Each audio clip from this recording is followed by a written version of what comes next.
গভীর রজনীতে আল্লাহর নবী বিশ্ব নবী রাহমাতুল লিল আলামিন হুজরা শরীফ থেকে প্রচন্ড শীতের মধ্যে বের হয়েছেন। এমনি তাকায়া দেখে একজন বাঁকা হইয়া দাঁড়াইছে, সোজা হইয়া দাঁড়াতে পারে না, কাপড় এইভাবে ধরে রেখেছে। দাঁড়ায় বলেন আসসালাতু ওয়াসসালামু আলাইকা ইয়া রাসূলুল্লাহ। আল্লাহ নবী বলেন, কে রে তুমি এত গভীর রজনীতে আমাকে সালাম দিচ্ছ? আল্লাহর নবী যেই মাত্র জিজ্ঞাসা করলেন, উনি ডাক দিয়ে, হুজুর আপনি কি আমাকে চিনতে পারেন নাই? আমি আব্দুল্লাহ। আল্লাহর নবী বলেন, কোন আব্দুল্লাহ? ওগো নবীজি, কিছুদিন আগে ইসলাম ধর্ম গ্রহণ করেছি। আমার নাম ছিল আব্দুল উজ্জা, আমি আপনার নামটা পরিবর্তন করে আব্দুল্লাহ রেখেছেন, আমি সেই আব্দুল্লাহ। বলেন, আমার আব্দুল্লাহ তো ধনী বাপ চাচা, তার বাপ চাচা ধনী ব্যবসায়ী ছেলে, সকাল বিকাল কাপড় পরিবর্তন করে আসতো। আজকে তো দেখা যায় গায়ে কাপড় নাই, একটা কাপড়ের টুকরা পরিধান করা, সোজা হয়ে দাঁড়াতে পারে না, তার লজ্জাস্থান খানি হয়ে যায়, হাত দিয়ে ধরে রাখছে কোন রকমে কাপড়ের টুকরা। আল্লাহর নবী বলেন, আমার আব্দুল্লাহর এই অবস্থা কেন? শীতের মধ্যে তরতর করে কাঁপতেছে, কিন্তু কোনো কথা বলে না, কোনো ডাক দেয় না। নবী গো, অপেক্ষায় বসে আছি, কোন সময় আপনি বের হবেন।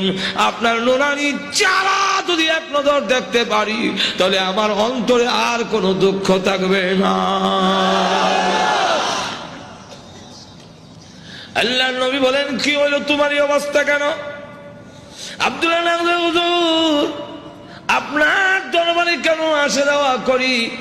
আমার চাচা আমাকে বলেছেন বাড়ি ছেড়ে দিতে হবে, আর না হয় মুহাম্মদের দরবার ছেড়ে দিতে হবে। নবী গো, আমি ঘোষণা দিয়েছি, প্রয়োজন বুঝে আপনার বাড়ি কেন তাম পৃথিবী ছেড়ে দিতে পারি, কিন্তু একটি মুহূর্তের জন্য বিশ্ব নবীর দরবার আমি ছাড়তে পারবো না। আপনারা যে আমাকে বাড়ির থেকে বের করে দিয়েছে, বের হওয়ার সময় বললো কাপড় চোপড় গুলো দিয়ে যাও, এগুলো তো আমাদের। উদ্দেশ্য হইল আমি উলঙ্গ হয়ে গেলে এটা যাব না, লজ্জায় তখন করে বসে থাকবো, আপনার দরবারে আসবো না। আমি তখন আমার চাচাকে জানিয়ে দিলাম, ওগো চাচা, কাপড় হারাতে পারি, ইজ্জত সম্মান হারাতে পারি, আমি সর্বহারা হতে পারি, কিন্তু আল্লাহর কসম ঈমান হারা এক মুহূর্তের জন্য হতে পারবো না। আজকে যদি শরমের আর ইজ্জতের বয়ে কাপড়ের জন্য আমি ঈমান হারা হয়ে যাই, মৃত্যুর পরে কবর থেকে উলঙ্গ হয়ে আল্লাহর দরবারে উঠব, উলঙ্গ অবস্থায় জাহান্নামের মধ্যে দেওয়া হবে। আল্লাহর নবী আমার কাপড় চোপড় গুলো রেখে দিয়েছে। আমি আমার মার সামনে দাঁড়িয়ে বললাম, মা গো, আমার মা একটা কাপড় দেন না, আমি আমার লজ্জাস্থান রেখে বিশ্ব নবীর দরবারে যাব। ওগো মা, একটা নজর যদি আল্লাহর নবীকে দেখতে পারি, তাহলে আমার মনে আর কোনো ব্যথা থাকবে না। এই বলে হুজুর আমার মা একটা কাপড় দিয়েছেন, কোন রকমের লজ্জাস্থান রেখে আপনার হুজুরের সামনে এসে বসে আছি। কোন সময় আপনি বের হবেন, আপনার চেহারা মুবারক একটা নজর দেখার জন্য বসে আছি। নবীজি তার করুণ কাহিনী শুনে বিশ্ব নবী পর্যন্ত চোখের পানি রাখতে পারলেন। আল্লাহ নবী ডাক দিয়ে বলেন, আব্দুল্লাহ আমার ঘরে আয়, হুজুরের শরীফে আয়, এই নে আমার ব্যবহারের দুইখান কাপড় তোরে দান করলাম। নবীজির দুইখানা কাপড়, ব্যবহারের কাপড়ের দাম আছে না নাই? এরপর থেকে আব্দুল্লাহ জুল বাগাদাইন হয়ে গেল। খালি আব্দুল্লাহ না, এমন টাইটেল লাগছে। আল্লাহ নবী আব্দুল্লাহ বল, তোর কোন আকাঙ্ক্ষা আছে নি? আব্দুল্লাহ হুজুর দুনিয়ার কোন আকাঙ্ক্ষা নাই, আপনার কাছে আমার একটা দরখাস্ত। ওগো নবীজি, আপনি বলেছেন শাহাদাতের মরণ হইলে মরণের কষ্ট হয় না, আপনি বলেছেন শাহাদাতের মরণ হইলে কবর গেলে মুনকার নাকির আসে না, আপনি বলেছেন শহীদ হয়ে মরলে কিয়ামতের মাঠে কোনো হিসাব কিতাব হবে না, বিনা হিসাবে জান্নাতে যাবে। তাই আমার দরখাস্ত, ওগো নবীজি আপনি আল্লাহর কাছে বলুন আমার শাহাদাতের কামনা যেন মহান আল্লাহ কবুল করে নেন। নবীজি দোয়া করে দিলেন, দোয়া রসুলের দোয়া, হাত উঠাইতে দেরি আর তো কবুল হইতে।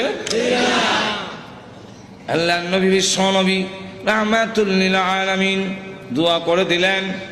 এখন আব্দুল্লাহর জন্য দোয়া কেমন কবুল হয়ে গেছে। তবুকের যুদ্ধে গেলেন, কিন্তু তবুকের যুদ্ধটা হইল না, ফিরে আসবেন। আব্দুল্লাহ রাস্তার মধ্যে অসুস্থ হয়ে গেলেন, সেখানে তিনি ইন্তেকাল করলেন। আল্লাহ নবী ঘোষণা দিয়েছেন, আল্লাহর রাস্তায় যখন মানুষ বের হয়ে যায়, রাস্তায় মারা গেল শাহাদাতের সওয়াব তাকে দেওয়া হয়। আমার আব্দুল্লাহকে গোসল দাও, কাফন পরাও, আমি নিজে জানাজার নামাজ পড়াবো। নবীজি নিজে জানাজার নামাজ পড়াইয়া লাশ যখন কবরের দিকে নিয়ে যায়, নবীজি পিছনে পিছনে যায়। কবরের পার গেলে পড়ে ডাক দিয়ে বলেন, সাহাবীরা রে, কেউ কবরে নামবে না, আমি তার কবরে নামবো। নবীজি আব্দুল্লাহ রাদিয়াল্লাহু আনহুর কবরে নামে দুই কান হাত উপর দিকে বাড়ায় দিয়ে বলেন, রে আব্দুল্লাহ, সাহাবীরা দে লাশটা আমার হাতে দে। দে আমার আব্দুল্লাহর লাশ আমার কোলে ছেড়ে দে। নবীজির কোলে ছেড়ে দিলে নবীজি এইভাবে লাশটা উপর দিকে উঠাইয়া আকাশের দিকে তাকাইয়া বলে, আল্লাহ আমি আব্দুল্লাহর প্রতি খুশি, তুমিও খুশি হয়ে যাও। আল্লাহ এখন আব্দুল্লাহর লাশটাকে আমার কোল থেকে তোমার রহমতের কোলে আমি স্থানান্তর করতে চাই। এই কথা শুনে সাহাবীরা গইরে কবর পার কান্না শুরু করেছেন। বিশেষ করে সাদ ইবনে আবি ওয়াক্কাস রাদিয়াল্লাহু আনহু ডাক দিয়ে বলে, মাটিতে গইরে কান্না আর বলে, আব্দুল্লাহ রে, এই লাশটা তোর না হইয়া আমার যদি হতো রে, আমার ভাগ্য কত ভালো ছিল রে আব্দুল্লাহ। এই লাশ তোর না হইয়া আমার যদি হতো, যেখানে আল্লাহর নবী বলতেছেন, আল্লাহ আমি খুশি, মেহেরবানি করে তুমিও আমার আব্দুল্লাহর প্রতি খুশি হয়ে যাও।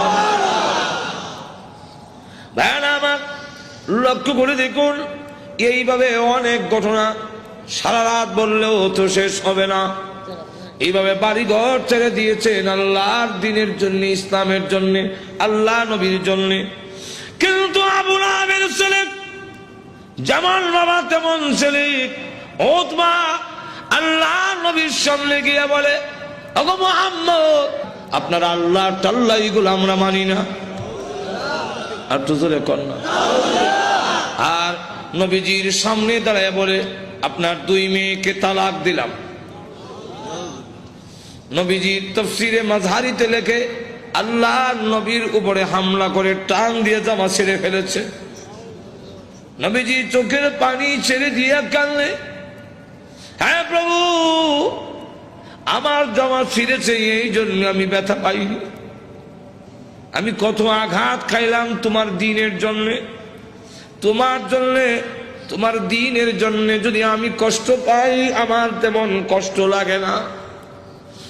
ও প্রভু, আমার মেয়েকে তালাক দিয়েছে, এই জন্য দুঃখ লাগে নাই, দুঃখ লেগেছে। আমার সামনে যদি তোমাকে কেউ অবজ্ঞা করে, তোমাকে অপমান করে, আমি রাসূল কখনো বরদাস্ত করতে পারি না।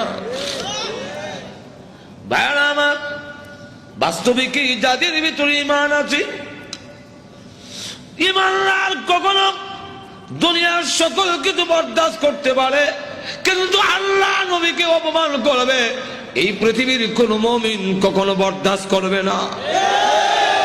এর নামই হলো ঈমান। জোরে কোন ঠিক কিনা? আল্লাহর জন্য, আল্লাহর নবীর জন্য, আল্লাহর দ্বীনের জন্য মুমিন তার জীবন উৎসর্গ করতে পারে, কিন্তু আল্লাহর অবমাননা কখনো মুমিন বরদাস্ত করতে পারে না। আমার আল্লাহর নবী, আল্লাহর মহব্বত নবীর অন্তরে বেশি না কম? আর তো জোরে কর না। সকলের চেয়ে বেশি না কম? নবীজি কান্দেন আর বলেন, প্রভু গো, আমার সামনে কেমনে কয় তুমি আল্লাহ টাল্লাহ, এত বড় নিমক কারাম আল্লাহ আমি কেমনে বরদাস্ত করি? আল্লাহ ডাক দেওয়ার নবী গো, আমি বানাইছি নিজের সন্তান যদি নিজের দারিদ্র্য টান মারে দুঃখ লাগে না? না লাগে? নিজের সন্তান যদি কিল মারে খাবলায় কষ্ট লাগে না? আপনার কষ্ট লাগে না, কিন্তু দেখবেন আপনার মা এই জিনিসটা বরদাস্ত করবে না। আপনার ছেলে আপনাকে যদি দারিদ্র্যে টান মারে আপনার কিন্তু কষ্ট লাগে না? আপনার যদি খাবলা মারে আপনার কষ্ট লাগে না? মাথা শুরু করে টানে আপনার কষ্ট লাগে না? লাথি মারে কষ্ট লাগে না, কিন্তু আপনার মা যদি দেখে তখন বরদাস্ত করে না। দেখি তাহলে আল্লাহ ডাক দিয়ে বলেন, আমি বানাইছি মানুষ, এই মানুষ যদি আমার সাথে বেয়াদবি করে, আমাকে গালি দেয়, আমার বিরুদ্ধে বলে, এত আঘাত লাগে না, কিন্তু আমার নবীকে যদি কেউ কিছু কয় আমি আল্লাহ বরদাস্ত করি না। আমার নবীর বেয়াদব আমি আল্লাহ ছাড় দেই না। আমার নবীর গায়ে আঘাত করলে আমার কষ্ট লাগে। সে পাথর নিয়ে আপনাকে মারতে এসেছে, এই জন্য আমি আল্লাহ আয়াত নাযিল করে জানায়া দিলাম। নবীজি এখন বদদুয়া করেন, আল্লাহ তোমার কুকুর সমূহ থেকে একটা কুকুরের উপরে মুসাল্লাত করে দাও, চড়াইয়া দাও। আল্লাহ আবু লাহাবের ছেলে উতবার উপরে তুমি কুত্তা লাগাইয়া দাও। আল্লাহ নবীর দোয়া হোক বদদুয়া হোক, জবান থেকে বের হতে দেরি হয়, আল্লাহর দরবারে তা কবুল হইতে একটা মিনিট দেরি হয় না। আর না হয় উমর যেখানে তরবারি নিয়ে গেলেন নবীকে মারার জন্য, ঘুরে গেল আর একদিকে, ঘরের কাছে গিয়ে শুনে, সামনে গিয়ে শুনলো যে তোমার বোনের জামাই মুসলমান হয়ে গেছে। সেখানে গিয়ে যখন ঘরের সামনে দাঁড়াইছে, শুনে ঘরের ভিতর থেকে কোরআনের আওয়াজ আসে। হ্যাঁ, কিসের আওয়াজ? আস্তে আস্তে পড়তেছে, আউযু বিল্লাহি মিনাশ শাইতানির রাজীম। উমরকে কি পড়ে কলজা দিছিল না? বিসমিল্লাহির রহমানির রহিম।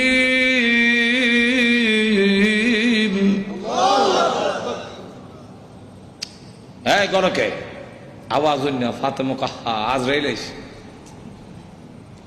দরজা খুলছে। আর ফরায় যে হযরত খাব্বাব রাদিয়াল্লাহু, তিনি দরজার আড়ে লুকাইয়া গিয়া আল্লাহ লা ইলাহা ইল্লাল্লাহ সুবহানাকা ইন্নী। বোন এবং বোনের জামাইরে তো একবারে মারবে না, উমর তো আমারে দুই টুকরা করলো, তরবারি এতই আছে। দরজার আড়ে লুকাইয়া খালি খতমে ইউনূস পড়ে। উমর ঢুকা তার বোন রে দিল এক থাপ্পড়, বোনের জামাইরে থাপ্পড় খাইয়া উল্টে গিয়ে পড়ছে। বোন বাধা দিয়ে আমার স্বামীরে মারো কেন? দিলাম তোরা একটা। বোন যখন থাপ্পড় খাইছে, কানের পর্দা ফেটে গেছে, বোন তখন কয়, শোনো, তুমি যেমন খাত্তাবের ছেলে, আমিও খাত্তাবের মেয়ে। তুমি জানো না ইমান এমন এক জিনিস, এটার মধ্যে যত চাপ দেওয়া যায় অত এটার স্প্রিড। ইমানদার এমন এক জিনিস, এটার যত গুতা দিব অত ভালো উঠবো। গুতা দিত না, ঘুমায় থাকবো। চিড়িয়াখানা গেছে, দেখে চিড়িয়াখানা এক বেটা গিয়া দেখে ফিঞ্জিরের ভিতরে রড দিয়া বাঘ তো আটকাইতেছে, দেখছেন না? তো চিড়িয়াখানার খানা এটা তো মুক্ত না, সে যেভাবে মুক্ত বড় ধরে খাইতো এভাবে তো খাইতে পারে না, সামান্য খাওয়ান ভাই সরু রয়েছে। তো ধর্ষণার্থী একজন দেখুন না, এক লোকটা কয়, এটা শুনছি বাঘ, এটা দিয়ে ছাগল। বাঘে না মানুষ দেখলে তর্জন গর্জন করে, এটা দিয়ে কিচ্ছু কয় না। তো দিছে ছাতিটা গুতা, নিবেদন করছেন খাওয়ান ঠিক ভাই হয় না, করে রইছিলাম তোমার একটা গুড়া কিমরে কামড়া সিটি সেন্টার। তোমার গুতা দেশ করে জানোস না ভাগ, গুতা দিলে ভালো উঠবো, যেমন গুতা দিছে এমনি কয় হাক হাক করে দেন খাইছে, অন জুতা মুজা হাতে হালাই এটা দিছে ধরে কোন ঠিক কিনা। ফাতেমা ডাক দেখো, ভাই তুমি যে আমার চট দিছে মনে করছো আমি বন্ধ হয়ে যাবো? সুস্পষ্ট করে বলে দেই, সত্য ধর্ম গ্রহণ করছি, মারতে পারো, জীবন গেল ছাড়তাম না। এখন কয় এই এটা নিয়ম।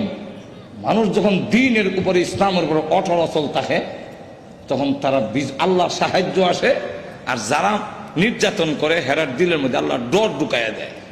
উমর কয়, ইয়া তো মারলাম তো সামলাইতাম পারি না, কি পড়ছি রে দেখো না, তোমাকে দেওয়া যাবে না। বলে কেন? এটা কোরআনের অংশ। ইন্নাহু লাকুরআনুন কারীম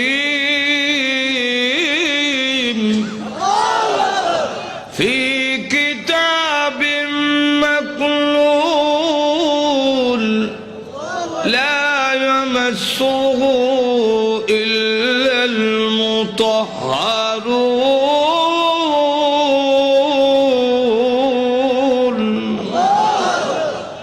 সম্মানিত কোরআন লোহে মাহফুজে সংরক্ষিত, এটা স্পর্শ করা যায় না অপবিত্র অবস্থায়। তখন কি করতে হবে? বলে গোসল করে আও, কাফেররা তো মুত্তা পানি লয় না, তুমি মুত্তা পরিষ্কার হয়ে আও। দিছে এখন বেরাইছে কোরআন পড়ে, তাহা মা আনজালনা আলাইকাল কুরআনা লিতাশকা।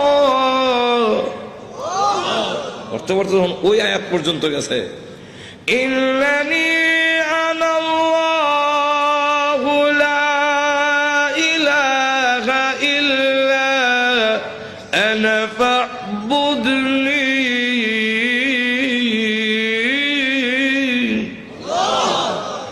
দেখে চোখ থেকে পানির নহর চালু হয়েছে। এমনি ডাক দেখা, বোন আমার মোহাম্মদের দরবারে নিয়ে আসল। তো পর্দার আড়ালে যিনি লুকাই আছিল দরজার আড়ালে, মনে আছে তো? ঘটনা কোনটা আমার উদ্দেশ্য না, ঘটনা হলে তো এইটার মধ্যে 1 ঘন্টা দেবো। ঘটনা হওয়া উদ্দেশ্য না, উদ্দেশ্য রইল ওই কথাটা বুঝে পেলে গা দরজার আড়াল থেকে এমনি কয় আর লুকাই থেকে লাভ নাই। এখন বুঝে লেছি উমর মারত না। তো সংবাদটা আমি আগে দিলাই, কারো সুসংবাদ আগে দিতে একটা মনের মধ্যে একটা আনন্দ পাওয়া যায়, তো আমি আগে দিলাই। এমনি দরজার বাইরে থেকে আড়াল থেকে বেরিয়ে কয়, হ্যাঁ মা, তাদেরকে কোরআন শরীফ আমি পড়াইছিলাম। আচ্ছা, তো আপনাকে সুসংবাদটা দেওয়ার জন্য বেরিয়েছে, কারণ লুকাই আসলাম। কি সুসংবাদ? বলে দারুল আরকাম, গোপন ঘাঁটি, যেখানে দিন প্রচার করা হয় লুকাই লুকাই এখান থেকে, এটার নাম ছিল দারুল আরকাম। এই দারুল আরকামে গত রাত্রে আমি বিশ্ব নবীকে দোয়া করতে শুনছি। আল্লাহ রসুল বলছেন, আল্লাহুম্মা আইজ্জিল ইসলামা বি আহাদিল উমরাইন। আল্লাহ 2টা উমর থেকে একটা উমর ইসলামের ভিতরে এনে ইসলামের শক্তিশালী করে দাও। একটা হলো উমর ইবনুল খাত্তাব, আর একটা হলো উমর ইবনে হিশাম, যার টাইটেল হলো আবু জেহেল। আগে আসলে আবুল হেকম, এরও নাম উমর, আর আমিরুল মুমিনিন উনার নামও উমর। আল্লাহ রসুল বলেন, এই 2টা উমর থেকে একটা উমর আমারে দাও। আল্লাহ রাব্বুল আলামিন মনে হয় গত রাত্রের রসুলের দোয়াটা তোমার বেলায় কবুল হয়ে গেছে। কথাটা বুঝলেন তো? রসুল দোয়া করতে দেরি হয়, বোধ দোয়া হোক এরকম। তো এই অবস্থায় দোয়া যখন বোধ দোয়া হোক আর দোয়া হোক কবুল হয়ে যায়, রসুল যখন কইয়া দিলেন কুকুর সমূহ থেকে একটা কুকুর সরাইয়া দাও, এখন দেখেন কি হয়। আবু লাহাবের ছেলে উতবা, সে সিরিয়ার থেকে ব্যবসায়ী কাফেলা নিয়ে আসতেছে। রাস্তার এক জায়গার মধ্যে বিশ্রামের জন্য তাদের গমের বস্তা, খেজুরের বস্তা তৈছে। এমনি দেখে পাহাড়ের টিলার মধ্যে একটা ভাগ বৈশা, খালি মাথা ঘুরাইয়া আবু লাহাবের ছেলে উতবারে ভালো করে দেখে, যেমন বোঝা যায় গোয়েন্দা অফিসার আসামি দেখতেছে। এমনি সে ডাক দিয়া কয়, ও আমার সাথীরা, বাঘ যেইভাবে আমার দিকে চায় এতে বোঝা যায় মুহাম্মদের বদদুয়া কবুল হয়ে গেছে। তো রসুল তো বলছিলেন কুকুর, এখন তো বাঘ, তো উল্টা দি না, উল্টা না, রসুল কুকুর দিয়া বাঘই বুঝাইছেন। হেরাও বুঝছে, এর কারণ রসুল বাঘ কইয়া কুকুর কইয়া কুত্তা বুঝে নেন কেমনে? কুকুর মানে বাঘ, বাঘ মানে কুকুর, 2টার একটা মিল আছে। কি মিল? চতুষ্পদ জানোয়ারের মধ্যে কুত্তা হাও আলগি দিয়া পেশাব করে, আর বাঘও হাও আলগি দিয়া পেশাব করে। তাহলে মুতায় মুতায় 2টার একটা মিল আছে। হাইওয়াতুল হাইওয়ান নামক কিতাবের মধ্যে এই ওটা দিচ্ছেন, কথা বুঝছেন? এখন আসুন, তুলে দেখা গেল এই অবস্থায় সকলে আপনি আমাদের ছেলে, সর্দারের ছেলে, আপনার সিকিউরিটির ব্যবস্থা আমরা করব। আপনি ভয় পাচ্ছেন কেন? সিকিউরিটি তারা করবো। সিকিউরিটি, কত সিকিউরিটি বন্ধ করলে খারাপ হিসেবে যায়, লোক নাই, মানুষ নাই, গেল এরকম বহুত ঘটনা। আটো ধরে এখন না, গজব আসবার হইলে ফিরাইতে পারে না। এমন দেখা গেল সিকিউরিটি দিব, তখন তারা সব গমের বস্তা বুঝলেননি আর খেজুরের বস্তা একখানে একত্রিত করে একটা উঁচা পাহাড়ের টিলার মতো মানে সেখানে জায়গা করে দিয়ে বলেন আপনি সেখানে ঘুমান, আমরা নিচেরে ঘুমাবো। বাঘের নিয়ম হইল আগে যারে পায় তারে খায়, তা আমাদেরকে খেয়ে না মেরে খাবে, এর আগে তো না। ঘুমান মানুষ সব ঘুমাইছে, হ্যাঁ নাক ডাকা। যখন নাক ডাকা আরম্ভ হয়েছে বাঘে কয় আমার যাওয়ার টাইম হয়েছে।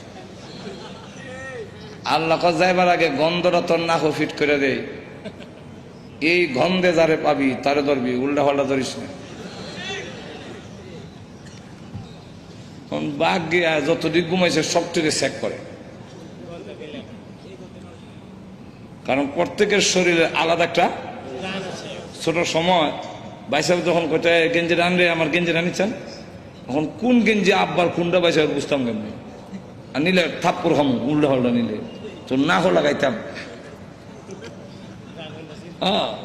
না করে লাগাই বুঝতাম এটা আব্বার গেঞ্জি, এটা বাইসাব গেঞ্জি, গন্ধের শরীরে একটা গন্ধ না।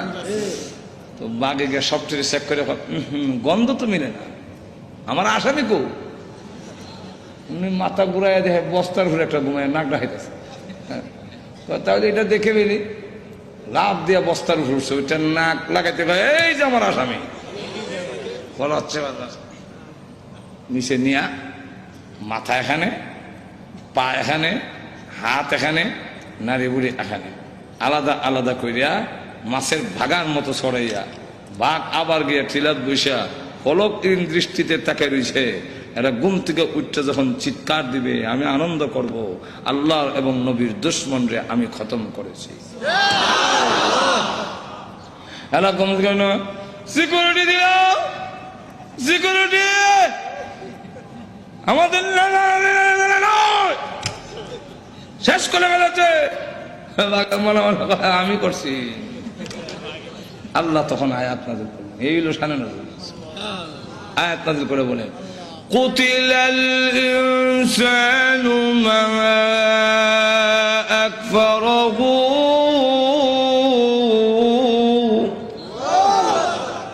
মানুষ ধ্বংস ধ্বংস হয়েছে নি, আর তো ধরে কন রক্ষা করতে পারছে।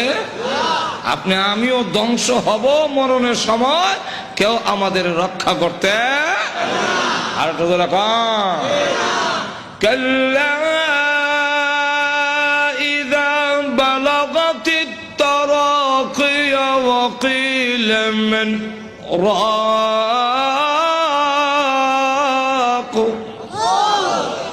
যখন কন্ট্রোলারে জান আসবে কেউ রক্ষা করতে পারবে না। আল্লাহ তখন আয়াত নাযিল করে বলেন কুতিলাল ইনসান, মানুষ ধ্বংস হোক, মানুষ বড় অকৃতজ্ঞ।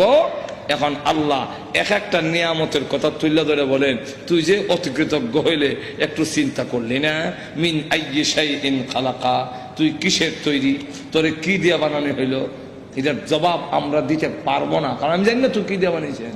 এর লাগে আল্লাহ নিজেই জবাব দিয়েছেন মিন নুতফা, নাফাক পানি দিয়ে বানাইছি, যেটা অত্যন্ত ঘৃণিত, আমি আল্লাহ এত সুন্দর করে তোরে বানাইলাম।